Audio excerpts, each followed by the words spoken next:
them away from the stalls. Crispy Cat was the first to show, in company with Bakil over the far side. Jungle Fever showing bright speed, and Wallbank going over into that far side group as well. Near side Thundermore hurtles up on the inside of the Antarctic, and that trio is completed by Brave Nation. Towards the middle of the field is Pillow Talk in the grey. Redemption Times towards the back early on as they race through the first couple of furlongs. Wallbank right in the centre, the Antarctic the grey, and the nose banded Thundermore are the first three at this stage as they're past halfway. Brave Nation in the green and yellow, and the four towards the right hand side just holds sway at the moment as Pillow Talk is asked to go and join them. Then the Riddler to the far side. Still Wallbank has a narrow lead from the Antarctic. Thundermore on the near side. Brave Nation delivering a challenge over on the far side. The Riddler is making the best of his way home as well. Wallbank has a narrow lead. Brave Nation, then the Riddler. Bakil trying to stay on. It is the Riddler again for Paul Hanagan and Richard Fahey. Back-to-back Norfolks. Riddle me this. The Riddler at a big price from Wallbank and Crispy Cat involved in a photo for second. Brave Nation in fourth place. Bakul was next. Redemption Time. Pillow Talk, the Antarctic faded away, as did Jungle Fever.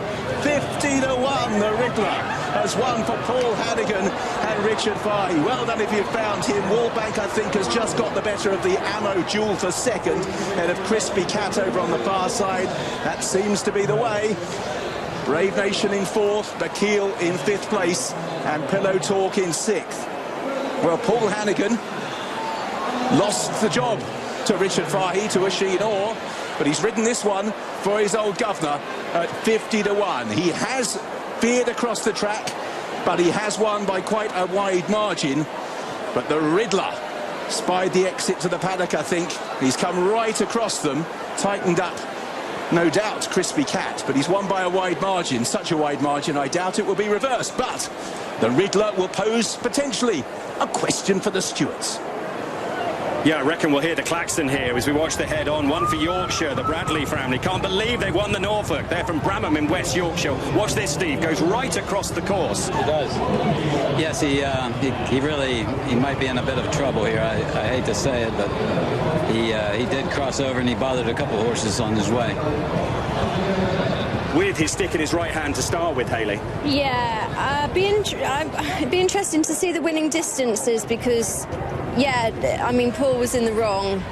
But if he's won sort of half a length still going away, I mean, he'll get dazed, but he'll probably keep the race. It's like the old firm reunited this, isn't it? He's lost the job, back riding for Richard Fahey and the Bradleys. Yeah, well, they won this race last year, both of them, and it was really sad when I heard that, you know, Paul was no longer going to be riding for Richard. Obviously, the owners still wanted him involved very much. I can't see Paul losing the race, if I'm honest. I think he'll get a few days, though. Yeah, he's won by a fair enough distance, Jason. Yeah, look, he's gone away and he's won well. It's just here, the horse is on the wing, he's looking for a bit of company. Paul Hanagan decides to turn it over, gives him the Pro Cush right-handed, and that's when he goes across. And obviously you've got horses trying to make ground. The main sufferer there, Brave Nation, who's been taken right out of his rhythm completely, and yeah, just goes back into, I think he finished fourth in the end. Was he going to be a bit closer? Possibly. And the Bradleys, I think it was Steve's son, shouted, "I can't believe we won the Norfolk." And then the second shout, Steve, was, "I can't believe we're in the Breeders' Cup." He just shouted behind us, because they get an automatic berth at the Breeders' Cup. And seriously exciting for them. Very, very exciting. As you say, I mean, there's nothing, you know, at the end of the year, that's the championship of the world, really, the Breeders' Cup. Horses that, you know, they become, you know, the leading two-year-old in the world. And we just broke the news, Steve, that all 14 races, the Breeders' Cup of 2022, are going to be live on ITV in early November in your home patch. It is. What can we expect? It's going to be great racing. Last year, they had it there, 3 years ago, I believe it was, and they did a great job. It's a great place to hold the Breeders' Cup. It really is. The weather's perfect for the European horses as well. Excellent. We'll talk more about that later. The klaxon goes, Richie. Stewards' inquiry. Yes, Stewards' inquiry and Paul Hanagan coming back. And when the klaxon went, Paul, I just heard you go, oh. What was your version of the closing stages?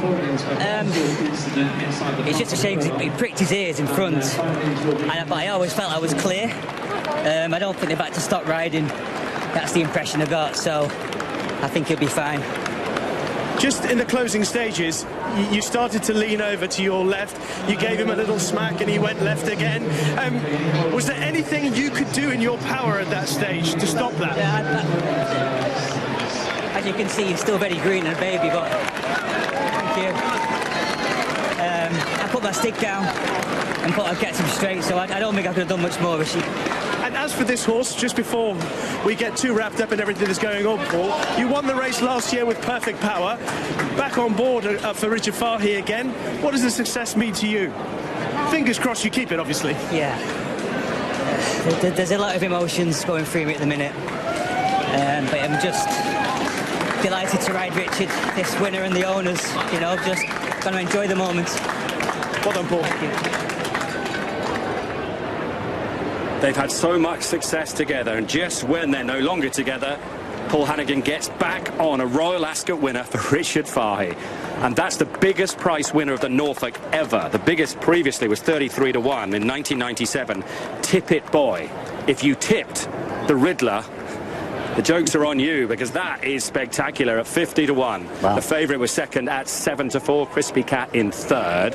Over here, generally, Steve, if you were to predict what would happen, Paul Hanagan will be in a bit of trouble for not pulling his stick through quicker. Right. But the horse won by far enough to keep the race. What would happen in America? Well, he looked like he was the best. In America, the way they're doing things these days, he probably would lose the race. He'd be thrown out. He would be thrown out. But what I like is when, you know, they use their judgment of, you know, was he the best horse? Was one of the horses behind going to win or get a better placing? And if not, you know, you leave the winner, because that's, you know, he was the best on the day. Here's the reception, and appropriately in Liverpool red. Paul Hanagan back winning at the Royal Meeting. A real boost for Beverley, this as well, in a 2-year-old trophy. Where some good horses have come on from that race and won here, like My Games. He was third at Beverley and has come and won the Norfolk at 50 to 1. Kisses for the winner, the Riddler, whose sire Brazen Bow was Chris Waller's only other runner at the Royal Meeting before Nature Strip, when just missing out. Yeah, when he was second, and obviously this lad, he was behind Chateau of Andrew Balding's that ran an absolute stormer yesterday as well. So the form has had a real good boost. What about a classy little shout for the jockey, though? He's walking back in. Rishi has given him a prod and a poke. Obviously, we've seen in the paper about what's happened with the job with Richard, and he just kept his own counsel. You know, sometimes as a rider, the least you say, the better. And Brazen Bow, that was 2015 in what's now the Platinum Jubilee. Second in that race, for Chris Waller. And now his son, the Riddler, has come and won the Norfolk. Ollie. Yeah, incredible scene.